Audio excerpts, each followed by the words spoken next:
إلا الله سبحانه وتعالى قادر يحقق أي حاجة في طرفة عين، علاش خاصنا نسعاو؟ مرحبا بكم في حلقة جديدة من حلقات بودكاست سكون. الجواب بعمق بسيط ولكن فيه واحد الحكمة غامرة ديال الله سبحانه وتعالى.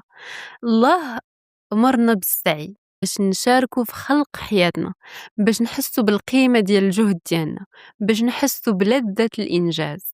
السعي ماشي ضد القدرة الإلهية، هو بالعكس جزء من الرحمة الإلهية. الله عطانا العقل، الجسم والإرادة باش نكونوا شركاء في الحياة، وهاد الشراكة كتعلمنا الصبر، المثابرة والإيمان الحقيقي. تخيل معايا الدعاء بلا عمل بحال زرع بلا ماء، ممكن يجي المطر فجأة ولكن الأرض خاصها تكون مستعدة تستقبله. السعي هو تحضير الأرض والعمل هو الحصاد. في الكتاب ديال The 7 Habits of Highly Effective People، ستيفن كوفي شرح أن الناس اللي كيحققوا أهدافهم ما كيعتمدوش غير على الحظ أو الصدف، ولكن كيخدموا بوعي وكيستغلوا كل فرصة. وهذا المبدأ راه قريب بزاف من القاعدة الإيمانية اللي كتقول اعملوا فكل خير والله يعطيك الثمر. هذا واحد الإنسان بغى يبدا المشروع ديالو، كيدعي الله طول الليل أن هذاك المشروع ديالو ينجح، ولكن بلا ما يدير أي خطوة. النتيجة لا مشروع ولا نجاح. دابا تخيل نفس الشخص قرر يتحرك بخطوة بخطوة، يخطط، يسوق، يتعلم. الله عز وجل غيبارك في المجهود ديالو ويجي النجاح في لحظة ما كانش متوقعها. السعي راه فتح الطريق للاستجابة الإلهية.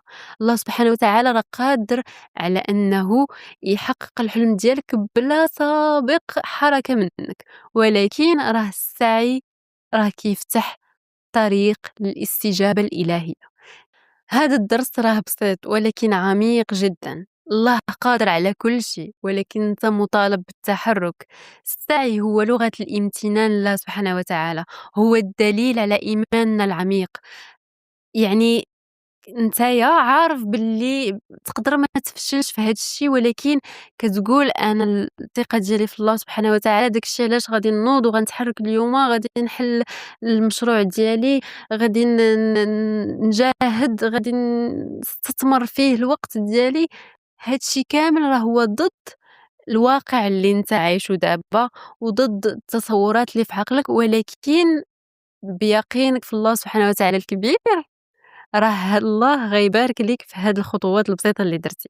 ما تخليش التسويف يخدعك. الدعاء بلا عمل بحال شجرة بلا جذور، كل خطوة صغيرة كتقربك من الإجابة، وكل مجهود صادق كيربطك بالقدرة الإلهية.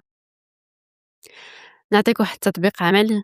خذ ورقة، كتب 3 خطوات صغيرة ممكن ديرهم اليوم باش تحرك نحو الهدف ديالك، مهما كان صغير. دعي الله ولكن تحرك. خلي قلبك مفتوح للاستجابة اللي ممكن تجيك في أي لحظة. تذكر كل لحظة، كل مجهود، كل مشاركة مع قدرة الله سبحانه وتعالى. السعي هو اللي كيعطي للدعاء حياة وكيفتح للقدر باب. هذا مكان، ونتلاقاو في حلقة جديدة. سكون ما بين الصمت والتنهد.